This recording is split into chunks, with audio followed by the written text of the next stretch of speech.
అందరికీ నమస్కారం. భారతదేశంలో వేలాది శివాలయాలు ఉన్నాయి. ప్రతి శివాలయానికి ఒక ప్రత్యేకత, ఒక చరిత్ర, ఒక మహిమ ఉంటుంది. కానీ ఈరోజు మనం తెలుసుకోబోయే ఆలయం మాత్రం వాటన్నింటికీ భిన్నమైనది. తిరుపతికి సమీపంలోని ఒక చిన్న గ్రామంలో నిశ్శబ్దంగా వేల సంవత్సరాల చరిత్రను తనలో దాచుకుని నిలిచి ఉన్న ఒక అద్భుతమైన దేవాలయం ఉంది. అదే గుడిమల్లం పరశురామేశ్వర స్వామి ఆలయం. బయట నుంచి చూస్తే ఇది సాధారణ గ్రామ దేవాలయంలా కనిపిస్తుంది. కానీ ఈ ఆలయం గర్భగుడిలో అడుగుపెట్టిన క్షణం నుంచి మనం కాలచక్రాన్ని వెనక్కి తిప్పినట్లుగా అనిపిస్తుంది. ప్రతి రాయి, ప్రతి గోడ, ప్రతి శిల్పం వేల సంవత్సరాల క్రితం జరిగిన ఒక గొప్ప నాగరికత కథను మనకు చెప్పడం ప్రారంభిస్తాయి. అందుకే ఈ ఆలయాన్ని దర్శించడానికి భక్తులతో పాటు చరిత్రకారులు, పురావస్తు శాస్త్రవేత్తలు, కళా పరిశోధకులు ఇలా అనేక మంది వస్తూ ఉంటారు. ఇటువంటి అద్భుతమైన చరిత్ర కలిగినటువంటి గుడిమల్లం పరశురామేశ్వర ఆలయం గురించి తెలుసుకోబోయే ముందు కొత్తగా ఎవరైనా మన ఛానల్ను చూస్తున్నట్లయితే ముందుగా ఈ వీడియోను లైక్ చేసి మన ఛానల్ను సబ్స్క్రైబ్ చేసుకోండి. ఇక ఆలస్యం చేయకుండా ఈ దేవాలయానికి సంబంధించిన పూర్తి విశేషాలను ఈ వీడియోలో తెలుసుకుందాం. తిరుపతి అంటే మనందరికీ వెంటనే గుర్తొచ్చేది శ్రీ వెంకటేశ్వర స్వామి. కానీ తిరుపతికి సమీపంలోనే ప్రపంచ చరిత్రలో ఎంతో ప్రాముఖ్యత పొందిన ఈ శైవక్షేత్రం ఉందని చాలామందికి తెలియదు. స్వర్ణముఖి నది పరిసర ప్రాంతంలో ప్రశాంతమైన ప్రకృతి మధ్య ఈ ఆలయం వెలసి ఉంది. గ్రామం చిన్నదైనా దాని వైభవం అపారమైనది. ఇక్కడికి వచ్చిన ప్రతి ఒక్కరూ ఒకే మాట చెబుతారు, ఈ ఆలయంలో అడుగు పెట్టగానే చెప్పలేని ఆధ్యాత్మిక అనుభూతి కలుగుతుంది అని. గాలి కూడా ఇక్కడ మంత్రోచ్చారణ చేస్తున్నట్లుగా అనిపిస్తుంది. పక్షుల కిలకిల రావాలు, చెట్ల మధ్య వీచే చల్లని గాలి, ఆలయ గంటల శబ్దం ఇవన్నీ కలిసిపోయి ఒక దివ్యమైన వాతావరణాన్ని సృష్టిస్తాయి. ఈ ఆలయాన్ని ప్రపంచవ్యాప్తంగా ప్రసిద్ధి చెందేలా చేసింది ఇక్కడి శివలింగం మాత్రమే. మనం సాధారణంగా చూసే శివలింగాలకు భిన్నంగా గుడిమల్లం శివలింగంపై స్వయంగా పరమశివుడి మానవాకృతి చెక్కబడి ఉంటుంది. ఇది భారతీయ శిల్పకళలో అత్యంత అరుదైన రూపాల్లో ఒకటిగా గుర్తించబడింది. అనేక మంది పరిశోధకులు దీన్ని భారతదేశంలో తెలిసిన అత్యంత ప్రాచీన శివలింగాలలో ఒకటిగా భావిస్తున్నారు. దీని వయస్సు గురించి పండితుల అభిప్రాయాలు వేర్వేరుగా ఉన్నప్పటికీ ఇది 2000 సంవత్సరాలకు పైగా పురాతనమైనదిగా ఉండవచ్చని విస్తృతంగా అంగీకరించబడింది. ఈ ఒక్క విషయమే గుడిమల్లం ఆలయాన్ని ప్రపంచ దృష్టిలో నిలబెట్టింది. ముఖ్యంగా అక్కడి గర్భగుడిలో ఉన్నటువంటి శివలింగం ఏ రాయితో ఏర్పడిందో ఇప్పటి వరకు శాస్త్రవేత్తలు కనుగొనలేకపోయారు. ఒకే శిలపై 3 రూపాలను ఈ శివలింగంపై చెక్కి ఉన్నారు. శివలింగానికి అడుగు భాగాన యక్షుని రూపం మనకు కనిపిస్తుంది. మధ్య భాగంలో ఆ యక్షుణ్ణి అనగదొక్కుతూ ఉన్న పరమశివుడు మనకు కనిపిస్తాడు. పై భాగాన పురుషుని జననాంగం వలె శివలింగం కనిపిస్తూ ఉంది.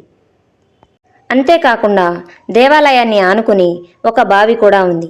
బావి పక్కనే ఒక ధ్వజస్తంభం ఉంది. ఆ ధ్వజస్తంభం దగ్గర కిటికీ నుంచి సూర్యకిరణాలు నేరుగా ఆ శివలింగాన్ని స్పృశిస్తాయి. ఇదే ఇక్కడి ప్రత్యేక ఆకర్షణ. కానీ ఇక్కడ ఒక ప్రశ్న ప్రతి ఒక్కరి మనసులో మెదులుతుంది. ఇంత అద్భుతమైన శిల్పాన్ని వేల సంవత్సరాల క్రితం ఎవరు చెక్కారు? అప్పట్లో ఆధునిక యంత్రాలు లేవు, క్రేన్లు లేవు, విద్యుత్ లేదు. అయినా సరే ఈ అద్భుత కళాఖండం ఎలా రూపుదిద్దుకుంది? ఈ ప్రశ్నకు ఇప్పటికీ పూర్తి సమాధానం ఎవ్వరి దగ్గర లేదు. అందుకే గుడిమల్లం కేవలం ఒక ఆలయం కాదు, అది ఇప్పటికీ పరిశోధనకు ఆహ్వానం పలుకుతున్న ఒక చారిత్రక రహస్యం. గుడిమల్లం అనే పేరుకు కూడా అనేక కథలు ఉన్నాయి. గుడి అంటే దేవాలయం అని మనందరికీ తెలుసు. మల్లం అనే పదానికి సంబంధించి పలు అభిప్రాయాలు కూడా ఉన్నాయి. కొందరు ఇది ఒక ప్రాచీన గ్రామనామమని చెబుతూ ఉంటారు. మరికొందరు ఈ ప్రాంతం ఒకప్పుడు అడవులతో నిండి ఉండేదని, ఆ అడవిలో వెలసిన గుడి కావడం వల్ల ఈ పేరు వచ్చిందని స్థానికంగా చెప్పుకునే కథలను ప్రస్తావిస్తారు. చరిత్ర దీనిపై స్పష్టమైన సమాధానం ఇవ్వకపోయినా శతాబ్దాలుగా ఈ క్షేత్రం గుడిమల్లం అనే పేరుతోనే ప్రసిద్ధి చెందింది. ఈ ఆలయాన్ని పరశురామేశ్వర ఆలయం అని పిలవడానికి కూడా ఒక కారణం ఉంది. దీనికి సంబంధించిన స్థానిక విశ్వాసం ఎంతో ఆసక్తికరంగా కూడా ఉంటుంది. పురాణాల ప్రకారం పరశురాముడు తన జీవితంలో జరిగిన సంఘటనల అనంతరం పరమశివుని ఆరాధిస్తూ అనేక క్షేత్రాల్లో తపస్సు చేశాడని చెబుతూ ఉంటారు. ఆ సంప్రదాయంలో భాగంగా ఆయన ఈ ప్రాంతంలో కూడా శివారాధన చేశాడనే స్థానిక విశ్వాసం ఉంది. అందుకే ఇక్కడ స్వామిని శ్రీ పరశురామేశ్వర స్వామి అని కూడా పిలుస్తారు. అయితే ఈ కథ భక్తి సంప్రదాయంలో భాగం. దీనికి ప్రత్యక్ష చారిత్రక ఆధారాలు లభించలేదు. ఇక్కడ చరిత్ర చెప్పేది ఒకటి, స్థానిక పురాణం చెప్పేది మరొకటి. ఈ రెండింటినీ వేర్వేరుగా అర్థం చేసుకోవడం చాలా అవసరం. గుడిమల్లం ఆలయం ప్రత్యేకత కేవలం దాని పురాతనతలోనే లేదు. ఈ ఆలయం మనకు ఒక గొప్ప సందేశాన్ని కూడా ఇస్తుంది. కాలం మారుతుంది, రాజులు మారుతారు, సామ్రాజ్యాలు కూలిపోతాయి, కానీ భక్తి మాత్రం శాశ్వతంగా నిలిచి ఉంటుంది. ఎన్నో శతాబ్దాలుగా ఈ ఆలయం అనేక యుద్ధాలు, ప్రకృతి విపత్తులు, రాజ్య మార్పులు చూసింది. అయినా నేడు కూడా అదే గర్భగుడిలో దీపం వెలుగుతుంది, అదే శివనామం వినిపిస్తుంది, అదే భక్తి కొనసాగుతుంది. ఇది కేవలం చరిత్ర కాదు, సనాతన భారతీయ ఆధ్యాత్మిక సంప్రదాయానికి సజీవ సాక్ష్యం. ఇప్పుడు ఒక క్షణం కళ్ళు మూసుకొని ఊహించండి. వేల సంవత్సరాల క్రితం ఇదే ప్రదేశంలో ఋషులు, తపస్సులు, గ్రామస్తులు, రాజులు, శిల్పులు నడిచారు. ఇదే గర్భగుడిలో దీపాలు వెలిగించారు. ఇదే శివలింగం ముందు మంత్రోచ్చారణలు చేశారు. అదే శివలింగం నేడు కూడా మన ముందే నిలిచి ఉంది. తరాలు మారిపోయాయి, కానీ శివుడు మాత్రం అదే రూపంలో భక్తులను అనుగ్రహిస్తూ ఉన్నాడు. అందుకే గుడిమల్లం ఆలయం కేవలం ఒక పర్యాటక స్థలం మాత్రమే కాదు, అది కాలాన్ని జయించిన ఒక ఆధ్యాత్మిక అద్భుతం. గర్భగుడిలోకి అడుగుపెట్టిన వెంటనే భక్తుల చూపు నేరుగా శివలింగంపై పడుతుంది. ఆ క్షణంలోనే వారు ఆశ్చర్యానికి గురవుతారు. ఎందుకంటే ఇది సాధారణ శివలింగం కాదు. ఇలాంటి రూపం భారతదేశంలో చాలా అరుదుగా మాత్రమే కనిపిస్తుంది. ఈ శివలింగం మనకు వేల సంవత్సరాల క్రితం భారతీయ శిల్పకళ ఎంత ఉన్నత స్థాయిలో ఉందో తెలియజేస్తుంది. గుడిమల్లం శివలింగం ఒకే రాతితో చెక్కబడిన అద్భుత శిల్పకళాఖండం. సాధారణ శివలింగం మీద ఎలాంటి మానవాకృతి మనకు కనిపించదు. కానీ ఇక్కడ మాత్రం శివలింగం ముందు భాగంలో స్వయంగా పరమశివుడు నిలబడి ఉన్నట్లుగా అత్యంత అందంగా చెక్కబడి ఉంటాడు. ఆయన ముఖంలో ప్రశాంతత, కళ్ళల్లో కరుణ, శరీరంలో దివ్య కాంతి కనిపిస్తున్నట్లుగా అనిపిస్తుంది. రాతిలో ప్రాణం పోసినట్లుగా కనిపించే ఈ శిల్పం చూసిన ప్రతి ఒక్కరూ కొద్దిసేపు మౌనంగా నిలబడిపోతారు. ఇది కేవలం కళ కాదు, భక్తితత్వం, శిల్ప నైపుణ్యం కలిసిన ఒక అపూర్వ సృష్టి. ఈ శిల్పంలో పరమశివుడు ఒక మరగుజ్జు ఆకారంలోని జీవిపై నిలబడి ఉన్నట్లు కనిపిస్తాడు. దీనిని కొందరు యక్షునిగా, మరికొందరు అజ్ఞానానికి ప్రతీకగా భావిస్తారు. దీనిపై చరిత్రకారులు, కళా పరిశోధకులు వేర్వేరు అభిప్రాయాలు వ్యక్తం చేస్తున్నారు. ఖచ్చితమైన నిర్ణయం ఇప్పటికీ లేదు. అయితే శైవతత్వం ప్రకారం శివుడు అజ్ఞానాన్ని జయించి జ్ఞానాన్ని ప్రసాదించే దైవం. అందుకే ఈ శిల్పం అజ్ఞానంపై జ్ఞానం సాధించిన విజయాన్ని సూచిస్తుందని చాలామంది వ్యాఖ్యానిస్తున్నారు. శివుని కుడి చేతిలో పరశువు అనగా గొడ్డలి కనిపిస్తుంది. పరశువు అంటే కేవలం ఒక ఆయుధం మాత్రమే కాదు, అది అధర్మాన్ని నాశనం చేసే శక్తికి ప్రతీక, చెడును తొలగించి ధర్మాన్ని స్థాపించే దైవ సంకల్పానికి సూచిక. ఎడమ చేతిలో ఒక చిన్న జింక కనిపిస్తుంది. శైవ సంప్రదాయంలో జింక అంటే చంచలమైన మనస్సుకు ప్రతీక. మన మనస్సు ఎప్పుడూ ఒక చోట నిలవదు. కోరికల మధ్య, భయాల మధ్య, ఆశల మధ్య పరుగులు తీస్తూనే ఉంటుంది. అలాంటి మనస్సును తన చేతిలో అదుపులో ఉంచుకున్న శివుడు మన జీవితంలో కూడా మనస్సును నియంత్రించుకోవాలని బోధిస్తున్నాడని ఆధ్యాత్మిక గురువులు వివరిస్తున్నారు. ఈ శిల్పాన్ని ఒక్కసారి దగ్గరగా పరిశీలిస్తే మరో విశేషం కూడా మనకు కనిపిస్తుంది. శివుని శరీర నిర్మాణం అత్యంత సహజంగా ఉంటుంది. ముఖంలో కోపం కనిపించదు, కరుణ మాత్రమే కనిపిస్తుంది. యుద్ధ వీరుడిలా కనిపించడు, ఒక యోగిలా కనిపిస్తాడు. ఇది శివుని రెండు స్వరూపాలను మనకు గుర్తు చేస్తూ ఉంటుంది. అవసరమైతే రుద్రుడిగా సంహారం చేస్తాడు, అవసరం లేనప్పుడు అసుతోషుడిగా చిన్న ప్రార్థనకే ప్రసన్నమవుతాడు. గుడిమల్లం శిల్పం ఈ రెండు స్వరూపాల మధ్య సమతుల్యతను అద్భుతంగా చూపిస్తుంది. ఈ శివలింగాన్ని చూసిన విదేశీ పరిశోధకులు కూడా ఎంతో ఆశ్చర్యపోయారు. భారతదేశంలో శైవారాధన ఎలా అభివృద్ధి చెందిందో తెలుసుకోవడానికి గుడిమల్లం ఒక ముఖ్య ఆధారమని వారు పేర్కొన్నారు. అనేక మంది కళా చరిత్రకారులు ఈ శిల్పాన్ని భారతీయ దేవాలయ కళా పరిణామంలో ఒక కీలక దశగా పరిగణిస్తారు. ఎందుకంటే ఇక్కడ లింగారాధనతో పాటు మానవాకృతిలోని శివస్వరూపం కూడా ఒకే శిల్పంలో కలిసిపోయి ఉంది. అయితే ఒక ఆసక్తికరమైన ప్రశ్న కూడా ఇక్కడ ఉత్పన్నమవుతుంది. ఇంత అద్భుతమైన శిల్పాన్ని చెక్కిన ఆ శిల్పి ఎవరు? అతని పేరు ఏమిటి? అతను ఏ రాజు కాలంలో జీవించి ఉంటాడు? దురదృష్టవశాత్తు ఈ ప్రశ్నలకు స్పష్టమైన సమాధానాలు ఎక్కడా లేవు. చరిత్ర అనేక మహానుభావుల పేర్లను మర్చిపోయింది, కానీ వారు సృష్టించిన కళ మాత్రం నేటికి సజీవంగా ఉంది. గుడిమల్లం శివలింగం కూడా అలాంటి శాశ్వత కళాఖండమే. భక్తులు ఈ శివలింగాన్ని దర్శించుకున్నప్పుడు కేవలం కోరికలు కోరడం మాత్రమే కాదు, కొంతసేపు నిశ్శబ్దంగా కూర్చుని ధ్యానం కూడా చేస్తారు. ఎందుకంటే ఈ గర్భగుడిలో ఒక ప్రత్యేకమైన ప్రశాంతత ఉంటుంది. బయట ప్రపంచపు శబ్దం అక్కడికి చేరదు. దీపాల వెలుగు, గంటల నాదం, ధూప సువాసన, ఓం నమశివాయ అనే మంత్రధ్వని ఇవన్నీ కలిపి భక్తుడి మనస్సును ప్రశాంతంగా మారుస్తాయి. అందుకే చాలామంది ఈ క్షేత్రాన్ని ధ్యాన శివక్షేత్రంగా భావిస్తారు.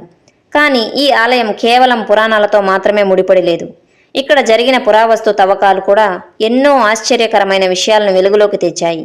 భూమి అడుగున దాగి ఉన్న పురాతన నిర్మాణాలు, ఇటుకలు, అవశేషాలు ఈ క్షేత్రం చరిత్రను మరింత వెనక్కి తీసుకువెళ్ళాయి.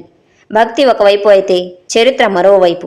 ఈ రెండు కలిసినప్పుడే గుడిమల్లం యొక్క అసలు గొప్పతనం మనకు అర్థమవుతుంది. వేల సంవత్సరాలుగా ఈ ఆలయం ఎన్నో రాజవంశాలను చూసింది. ఎన్నో మార్పులకు సాక్షిగా నిలిచింది. అయినా నేటికి తన ఆధ్యాత్మిక వైభవాన్ని కోల్పోలేదు. గుడిమల్లం ఆలయం గురించి పురావస్తు పరిశోధనలు జరిగినప్పుడు శాస్త్రవేత్తలు ఆశ్చర్యపోయే ఎన్నో ఆధారాలు బయటపెట్టారు. గర్భగుడి పరిసర ప్రాంతాల్లో తవ్వకాలు నిర్వహిస్తున్నప్పుడు పురాతన ఇటుక నిర్మాణాలు, పాత నేల పొరలు, వివిధ కాలాలకు చెందిన నిర్మాణ అవశేషాలు వెలుగులోకి వచ్చాయి. వీటిని పరిశీలించిన తర్వాత ఈ ఆలయం ఒకేసారి నిర్మించబడలేదని, వివిధ కాలాల్లో విస్తరింపబడిందని పరిశోధకులు అభిప్రాయపడ్డారు. అంటే మొదట చిన్న పూజా స్థలంగా ప్రారంభమై తరువాతి శతాబ్దాల్లో క్రమంగా ఆలయ రూపాన్ని సంతరించుకుందని భావిస్తున్నారు. ఈ ఆలయానికి సంబంధించిన అత్యంత ముఖ్యమైన విషయం ఏమిటంటే ఇక్కడి శివలింగం ఆలయ నిర్మాణం కంటే పురాతనమైనదై ఉండవచ్చని కొందరు పరిశోధకులు భావిస్తున్నారు. అంటే మొదట శివలింగం ప్రతిష్ఠించబడింది. అనంతరం భక్తుల సంఖ్య పెరగడంతో దాని చుట్టూ గర్భగుడి, మండపం, ప్రాకారాలు నిర్మించబడ్డాయని ఒక అభిప్రాయం ఉంది. ఈ అభిప్రాయం అందరికీ ఆమోదయోగ్యం కాకపోయినా గుడిమల్లం చరిత్రపై జరుగుతున్న పరిశోధనల్లో ఇది ముఖ్యమైన చర్చాంశంగా నిలిచింది. ఈ ఆలయ నిర్మాణ శైలిని పరిశీలిస్తే దానిలో అనేక రాజవంశాల ప్రభావం కనిపిస్తూ ఉంది. దక్షిణ భారతదేశంలో పాలించిన పల్లవులు, చోళులు, విజయనగర రాజులు తమ కాలంలో అనేక ఆలయాలను అభివృద్ధి చేశారు. గుడిమల్లం ఆలయంలో కూడా తరువాతి దశల్లో మండపాలు, గోడలు, ఇతర నిర్మాణ భాగాలు జోడించబడ్డాయని కళా చరిత్ర పరిశోధకులు సూచిస్తున్నారు. అంటే మనం నేడు చూస్తున్న ఆలయం ఒక్క కాలానికి చెందినది మాత్రమే కాదు, ఇది శతాబ్దాల పాటు జరిగిన అభివృద్ధికి నిదర్శనం. ఇక్కడ మరో విశేషం కూడా ఉంది. గుడిమల్లం ఆలయం నిర్మాణం అత్యంత ఆడంబరంగా ఉండదు. భారీ గోపురాలు, విశాలమైన ప్రాంగణాలు, వందలాది స్తంభాలు ఇక్కడ కనిపించవు. అయినప్పటికీ ఈ ఆలయానికి ఉన్న విలువ అపారమైనది. ఎందుకంటే దీని గొప్పతనం దాని పరిమాణంలో కాదు, దాని ప్రాచీనతలో, శిల్పకళలో, ఆధ్యాత్మిక సాంప్రదాయంలో ఉంది. కొన్నిసార్లు చిన్నదిగా కనిపించేదే చరిత్రలో అత్యంత గొప్పదిగా నిలుస్తుందని గుడిమల్లం మనకు గుర్తు చేస్తుంది. ఈ ఆలయాన్ని సందర్శించిన అనేక మంది కళా పరిశోధకులు ఒకే విషయం చెబుతూ ఉంటారు. గుడిమల్లం శివలింగం భారతీయ శిల్పకళ పరిణామాన్ని అర్థం చేసుకోవడానికి ఒక కీలక ఆధారమని. ఎందుకంటే ఇక్కడ మనకు శైవారాధనలోని ఒక ప్రాచీన దశ కనిపిస్తుంది. తరువాత కాలంలో అభివృద్ధి చెందిన అనేక శైవ సంప్రదాయాలకు ఇది పూర్వరూపమై ఉండవచ్చని కొందరు పండితులు అభిప్రాయపడుతున్నారు. అయితే ఇది ఒక పరిశోధన అభిప్రాయం మాత్రమే. దీనిపై విద్యావేత్తల మధ్య ఇంకా చర్చ కొనసాగుతూనే ఉంది. ఈ ఆలయంలోకి ప్రవేశించినప్పుడు భక్తులు ఎక్కువగా అనుభవించే విషయం నిశ్శబ్దం. పెద్దగా రద్దీ లేకపోవడం, ప్రశాంతమైన వాతావరణంలో శివుణ్ణి దర్శించడం ఒక ప్రత్యేకమైన అనుభూతిని కలిగిస్తుంది. గర్భగుడిలో వెలిగే దీపాలు, శివలింగంపై జరిగే అభిషేకం, మంత్రోచ్చారణల ధ్వని ఇవన్నీ కలిపి మనసును భక్తిభావంలో ముంచెత్తుతాయి. చాలామంది భక్తులు తమ జీవితంలో ఒక్కసారి అయినా ఈ క్షేత్రాన్ని దర్శించాలని కోరుకుంటారు. స్థానికంగా ఈ ఆలయానికి సంబంధించిన ఎన్నో విశ్వాసాలు కూడా ప్రచారంలో ఉన్నాయి. భక్తితో ప్రార్థించిన వారికి మానసిక ప్రశాంతత లభిస్తుందని, కుటుంబంలో శుభ ఫలితాలు కలుగుతాయని చాలామంది విశ్వసిస్తారు. ఇవి స్థానిక భక్తుల అనుభవాలు, విశ్వాసాలు మాత్రమే. వ్యక్తిగత అనుభవాలు ఒక్కొక్కరికి ఒక్కో విధంగా ఉండవచ్చు. అయినప్పటికీ శతాబ్దాలుగా ఈ ఆలయంపై ప్రజల్లో ఉన్న విశ్వాసం ఏమాత్రం తగ్గలేదు. ఇప్పుడు మరో ప్రశ్న మన ముందుకొస్తుంది. గుడిమల్లం శివలింగంపై చెక్కబడిన శివుని రూపం ఎందుకు సాధారణ ఆలయాల్లో కనిపించదు? ఆ రూపం వెనుక ఉన్న శైవతత్వం ఏమిటి? లింగం మరియు మానవాకృతి ఒకే శిల్పంలో కలవడం వెనుక ఉన్న ఆధ్యాత్మిక సందేశం ఏమిటి? గుడిమల్లం శివలింగాన్ని చూసిన ప్రతి ఒక్కరి మనసులో ఇటువంటి ప్రశ్నలు తప్పకుండా కలుగుతాయి. సాధారణంగా శివలింగం ఒక నిరాకార దైవానికి ప్రతీక. అయితే ఇక్కడ అదే లింగంపై సాక్షాత్తు పరమశివుడి మానవ రూపం ఉంటుంది. ఈ రూపం వెనుక అసలు సందేశం ఏమిటి? దీనికి సమాధానం తెలుసుకోవాలంటే ముందుగా లింగం అనే పదానికి ఉన్న అసలు అర్థాన్ని మనం తెలుసుకోవాలి. సంస్కృతంలో లింగం అనే పదానికి గుర్తు, చిహ్నం, సూచిక అనే అర్థాలు ఉన్నాయి. శివలింగం అనేది కేవలం ఒక రాతి శిల్పం కాదు. అది అనంతమైన, నిరాకారమైన పరబ్రహ్మకు ప్రతీకగా భావించబడుతుంది. శివుడు ఒక రూపంలో మాత్రమే ఉండే దేవుడు కాదు. ఆయనకు ఆది లేదు, అంతమూ లేదు, కాలానికి అతీతుడు కూడా. అందుకే ఆయనను అనంత జ్యోతి స్వరూపుడిగా ఆరాధిస్తారు. శివలింగం ఆ అనంత తత్వాన్ని సూచించే పవిత్ర చిహ్నం. గుడిమల్లం శిల్పంలో మాత్రం ఆ నిరాకార తత్వంతో పాటు సాకార రూపాన్ని కూడా కలిపి చూపించడం అత్యంత విశిష్టమైన కళాత్మక ఆలోచనగా భావించబడుతుంది. గుడిమల్లం శివలింగంపై చెక్కబడిన శివుడు యోగిలా ప్రశాంతంగా కనిపిస్తాడు. ఆయన ముఖంలో కోపం లేదు, సంహార తాండవమూ లేదు, కరుణ మాత్రమే కనిపిస్తూ ఉంటుంది. ఇది శివుడు కేవలం సంహారకర్త మాత్రమే కాదని, సృష్టికి మార్గదర్శి, జ్ఞానదాత, యోగేశ్వరుడు అని కూడా తెలియజేస్తుంది. ఆయన చేతిలోని పరశువు అధర్మాన్ని తొలగించే శక్తికి ప్రతీక అయితే, మరో చేతిలోని జింక చంచలమైన మనస్సును నియంత్రించే యోగశక్తికి ప్రతీకగా అనేక మంది శైవ తత్వవేత్తలు వివరిస్తున్నారు. శివుని పాదాల కింద కనిపించే చిన్న ఆకృతి గురించి కూడా అనేక అభిప్రాయాలు ఉన్నాయి.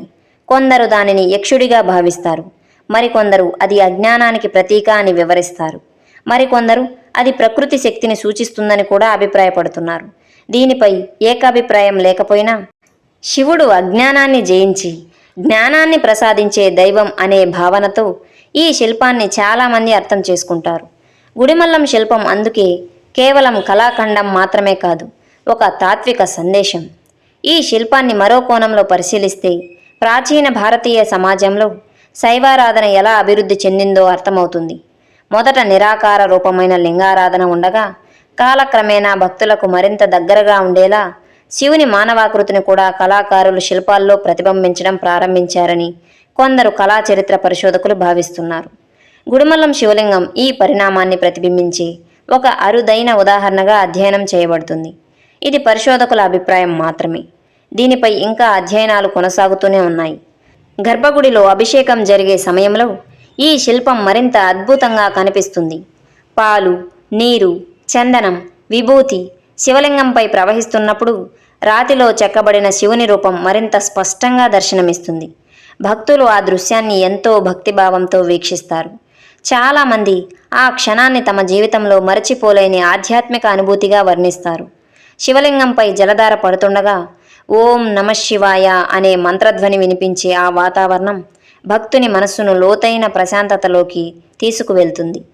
గుడిమల్లం ఆలయం మనకు మరో గొప్ప పాఠాన్ని కూడా నేర్పిస్తుంది. కాలం మారినా, నాగరికతలు మారినా, రాజ్యాలు మారినా నిజమైన ఆధ్యాత్మికత మాత్రం శాశ్వతంగా నిలిచి ఉంటుంది. వేల సంవత్సరాల క్రితం వెలిగించిన భక్తి దీపం నేడు కూడా అదే వెలుగుతో ప్రకాశిస్తుంది.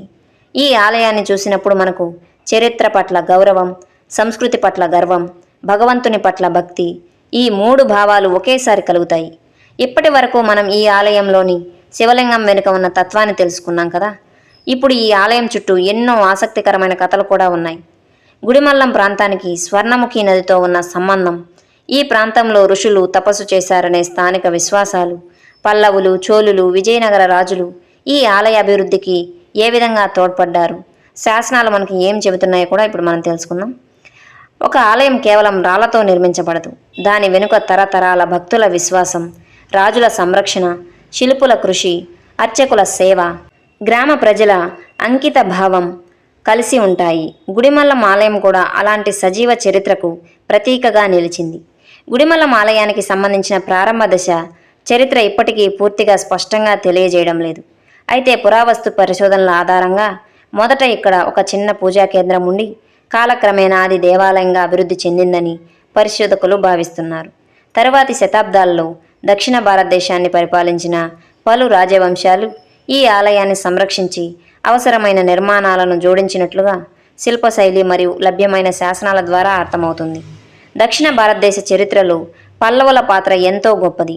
వారు కేవలం యుద్ధ వీరులు మాత్రమే కాదు, కళలకు, దేవాలయ నిర్మాణానికి విశేష ప్రోత్సాహం ఇచ్చిన పాలకులు.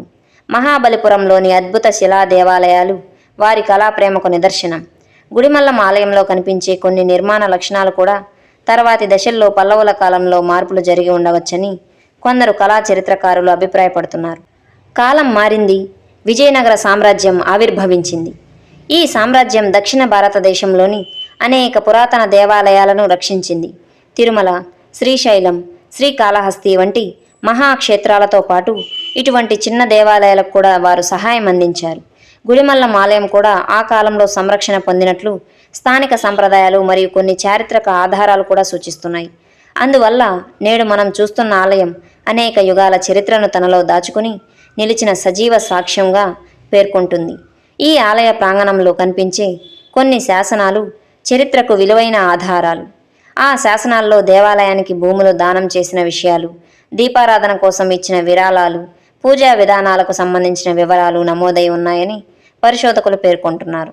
ప్రతి శాసనం ఒక చరిత్ర పుస్తకం లాంటిది. రాతిపై చెక్కిన కొన్ని పంక్తులు ఒక రాజు పేరు, ఒక దాత పేరు, వాటి వల్ల ఆ కాలంలోని సమాజం, భక్తి, పాలనా విధానం అనే విషయాల గురించి తెలుసుకోవచ్చు. ఆలయ గర్భగుడిలోకి ప్రవేశించిన వెంటనే వాతావరణం పూర్తిగా మారిపోతుంది. బయట ఉన్న వెలుతురు క్రమంగా తగ్గిపోతూ లోపల దీపాల మృదువైన కాంతి మాత్రమే కనిపిస్తుంది. ధూపం పరిమళం, గంటల నాదం, మంత్రోచ్చారణలు, శివలింగంపై నిరంతరం జరిగే అభిషేకం ఇవన్నీ కలిపి ఒక అపూర్వమైన ఆధ్యాత్మిక అనుభూతిని కలిగిస్తాయి. శాస్త్రాల ప్రకారం గర్భగుడి అనేది ఆలయ హృదయం. అక్కడ భక్తుని మనస్సు బాహ్య ప్రపంచం నుంచి అంతర్ముఖంగా ప్రయాణించాలని ఆలయ నిర్మాణం సూచిస్తుంది. గుడిమల్లం గర్భగుడి కూడా అదే అనుభూతిని కలిగించేలా ఉంటుంది. ఆలయ నిర్మాణాన్ని పరిశీలించినప్పుడు మరో విషయం స్పష్టంగా తెలుస్తుంది. నేటి కాలంలో నిర్మించే మహాగోపురాలు, విశాల మండపాలు, వందలాది శిల్పాలతో పోలిస్తే గుడిమల్లం ఆలయం చాలా సరళంగా ఉంటుంది. కానీ అదే దీని గొప్పతనం. ప్రాచీన కాలంలో దేవాలయాల ముఖ్య ఉద్దేశం ఆడంబరం కాదు, ఆరాధన మాత్రమే. అందుకే ఇక్కడ ప్రతి నిర్మాణ భాగం భక్తి అవసరాన్ని దృష్టిలో ఉంచుకొని రూపొందించబడినట్లుగా కనిపిస్తుంది. ప్రతి సంవత్సరం మహాశివరాత్రి సందర్భంగా ఈ ఆలయంలో ప్రత్యేక ఉత్సవాలు నిర్వహించబడతాయి. ఆ రోజున తెల్లవారుజాము నుంచే భక్తులు పెద్ద సంఖ్యలో ఇక్కడికి చేరుకుంటారు. రాత్రంతా శివనామస్మరణ, అభిషేకాలు, అర్చనలు, భజనలు జరుగుతాయి. కార్తీక మాసంలో కూడా ఈ క్షేత్రం భక్తులతో కలకలలాడుతూ ఉంటుంది. దీపాలతో అలంకరించిన ఆలయ ప్రాంగణం, శివనామంతో మారుమ్రోగే వాతావరణం భక్తుల హృదయాల్లో చిరస్థాయిగా నిలిచిపోతుంది. స్థానిక ప్రజల జీవితంలో కూడా ఈ ఆలయానికి ఎంతో ప్రత్యేక స్థానం ఉంది. గ్రామంలో ఏ శుభకార్యం ప్రారంభించే ముందైనా సరే ఈ పరశురామేశ్వర స్వామిని దర్శించడం ఆనవాయితీగా భావించే కుటుంబాలు కూడా ఉన్నాయి. పంటలు బాగా పండాలని, కుటుంబంలో శాంతి నెలకొనాలని, ఆరోగ్యం కలగాలని భక్తులు ఎక్కువగా ప్రార్థిస్తూ ఉంటారు. గుడిమల్లం పరశురామేశ్వరుడి గురించి ఎంత చదివినా, ఎంత విన్నా ఈ క్షేత్రాన్ని స్వయంగా దర్శించిన అనుభూతికి అది సాటిరాదు. ఉదయం సూర్యుడు తన తొలి కిరణాలను స్వర్ణముఖి నదీ తీరంపై ప్రసరించిన వేళ గుడిమల్లం గ్రామం మెల్లగా మేలుకుంటుంది. గ్రామ వీధుల్లో నడుస్తూ ఆలయం వైపు వెళ్లే భక్తుల అడుగులు, దూరంగా వినిపించే గంటల నాదం, పక్షుల కిలకిల రావాలు ఇవన్నీ కలిసి ఒక పవిత్రమైన ఉదయాన్ని సృష్టిస్తాయి. ఆలయ ద్వారం దాటి గర్భగుడి వైపు నడిచే ప్రతి అడుగు మనసుని భౌతిక ప్రపంచం నుంచి ఆధ్యాత్మిక ప్రపంచంలోకి తీసుకువెళ్తుంది. అక్కడ నిలబడి శివలింగాన్ని ఒక్కసారి దర్శించిన క్షణంలో మనం కేవలం ఒక రాతి శిల్పాన్ని చూడటం కాదు, వేల సంవత్సరాలుగా నిరంతరంగా కొనసాగుతున్న భక్తి ప్రవాహాన్ని చూస్తున్నాం. ఈ క్షేత్రానికి వెళ్లే భక్తులు కొన్ని విషయాలు గుర్తుంచుకోవాలి. ఆలయ ప్రాంగణంలో ప్రశాంతతను కాపాడాలి. గర్భగుడిలో భక్తిభావంతో దర్శనం చేసుకోవాలి. స్థానిక అర్చకులు సూచించే విధానాలను గౌరవించాలి. ఆలయం ప్రాచీన వారసత్వ కట్టడం కావడంతో శిల్పాలను తాకడం, గోడలపై ఏదైనా రాయడం వంటి పనులను అస్సలు చేయకూడదు. ఇది కేవలం మన ఆధ్యాత్మిక బాధ్యత మాత్రమే కాదు, మన సాంస్కృతిక వారసత్వాన్ని కాపాడే కర్తవ్యం కూడా. చాలామంది భక్తులు గుడిమల్లం దర్శనానికి తిరుపతి యాత్రతో కలిపి చేస్తారు. తిరుమల శ్రీ వెంకటేశ్వర స్వామి వారి దర్శనం అనంతరం ఈ ప్రాచీన శివక్షేత్రాన్ని సందర్శించడం ద్వారా హరిహరుల అనుగ్రహం పొందాలని విశ్వసిస్తారు. అలాగే సమీపంలోని ఇతర పవిత్ర క్షేత్రాలను కూడా సందర్శిస్తూ ఒక సంపూర్ణ ఆధ్యాత్మిక యాత్రను అనుభవిస్తారు. ఈ విధంగా గుడిమల్లం తిరుపతి ప్రాంత ఆధ్యాత్మిక వారసత్వంలో ఒక ప్రత్యేక స్థానాన్ని సంపాదించుకుంది. గర్భగుడిని ఆనుకుని సూర్య భగవానుడు మరియు శ్రీ వల్లి సమేత సుబ్రహ్మణ్య స్వామి వారికి సంబంధించిన ఉప ఆలయాలు కూడా ఉన్నాయి. ఈరోజు మనం గుడిమల్లం పరశురామేశ్వర ఆలయం గురించి, అక్కడి అద్భుతమైన ఆధ్యాత్మిక చరిత్రను గురించి, అక్కడి శిల్పకళ, శివతత్వం గురించి తెలుసుకునే ప్రయత్నం చేశాం కదా. ఈ ప్రయాణం మాత్రం ఎప్పటికీ ముగియదు. ప్రతి ఓం నమ శివాయ అనే మంత్రంలో కొత్త అర్థం ఉంటూనే ఉంటుంది. ప్రతి శివాలయంలో ఒక కొత్త అనుభూతి ఉంటుంది. ప్రతి భక్తుడి హృదయంలో శివుని యొక్క ఒక కొత్త రూపంలోనే ప్రత్యక్షమవుతూ ఉంటాడు. ఈ వీడియోను ముగించే ముందు ఒక చిన్న ప్రార్థన. ఓం త్రయంబకం యజామహే సుగంధిం పుష్టివర్ధనం ఊర్వారుకమివ బంధనాత్ మృత్యోర్ముక్ష్యమామృతాత్. పరశురామేశ్వర స్వామి ఈ వీడియోను వీక్షించిన ప్రతి భక్తుడిపై మీ కరుణా కటాక్షాలు ఎల్లప్పుడూ ఉండాలి. వారి కుటుంబాలకు ఆయుష్, ఆయురారోగ్యాలు, ఐశ్వర్యం, శాంతి ప్రసాదించాలి. ధర్మ మార్గంలో నడిచే శక్తిని అందించాలి. మన సంస్కృతిని, మన దేవాలయాలను కాపాడే సంకల్పాన్ని ప్రతి ఒక్కరి హృదయంలో నింపాలి. మీకు అవకాశం వచ్చినప్పుడు ఒక్కసారి అయినా సరే గుడిమల్లం శ్రీ పరశురామేశ్వర స్వామి వారిని దర్శించాలని కోరుకుంటూ ఈ వీడియోను చివరి వరకు చూసిన ప్రతి ఒక్కరికి నా ధన్యవాదాలు తెలుపుకుంటూ, ఈ వీడియో కనుక మీకు నచ్చినట్లయితే ఈ వీడియోను లైక్ చేసి మన ఛానల్ను సబ్స్క్రైబ్ చేసుకోండి. అలాగే మీ కుటుంబ సభ్యులకు మరియు మీ స్నేహితులతో ఈ వీడియోని షేర్ చేసుకోగలరు.